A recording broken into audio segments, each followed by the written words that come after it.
Welcome back, everyone. Brand new reaction from the White House to an explosive new tell-all book from former Defense Secretary Robert Gates. Gates also slamming Vice President Joe Biden in his new memoir. Gates charging Biden has been wrong on nearly every major foreign policy and national security issue over the past 4 decades, and accusing him of poisoning the well against our military leaders. Gates also taking aim at the president's top national security advisors, describing their behavior towards the Pentagon as, quote, aggressive, suspicious, and sometimes condescending and insulting. The White House shooting back. Here's Press Secretary Jay Carney just a few moments ago. The president has said many times that he greatly appreciates the advice and counsel the vice president gives him on matters both domestic and foreign, and that is absolutely the case.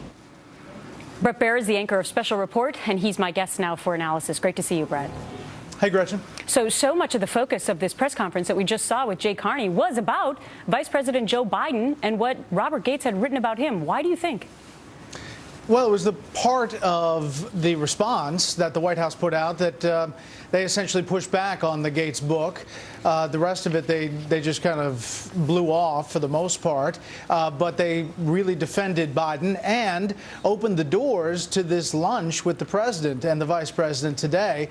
And it was pretty unique. I mean, that announcement happened last night at about 7:30, or 7 o'clock. For the announcement that the photographers could come into this lunch with the president and the vice president. And today, when asked about that, Jay Carney said that that was just a coincidence, that it had nothing to do with the fact that this Gates book had come out and the quote about him being wrong, Biden being wrong on every major foreign policy issue, as you take a look at the picture of the lunch today.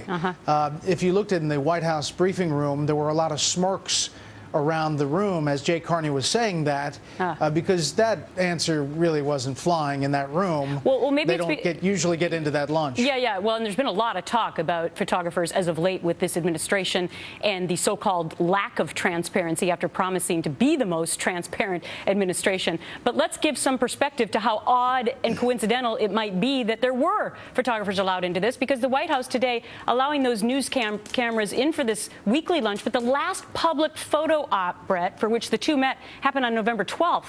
But in terms of when the administration last invited the press to photograph a Biden-Obama lunch at the White House, never. Your take? Yeah.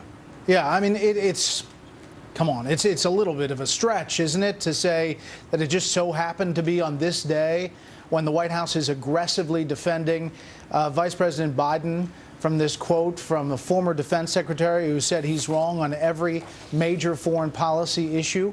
I think that the smirks around the room in the White House press corps kind of said it all. And listen, this White House is pushing back hard.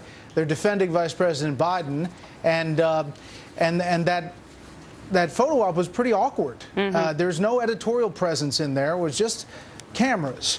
And so no one was lobbing questions. It was just the camera people. The photographers were lobbing questions, but it was not usual, press, as they call it, a press spray or photo spray, where you'd have reporters in there.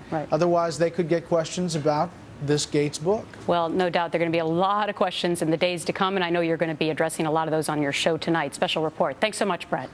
You got it.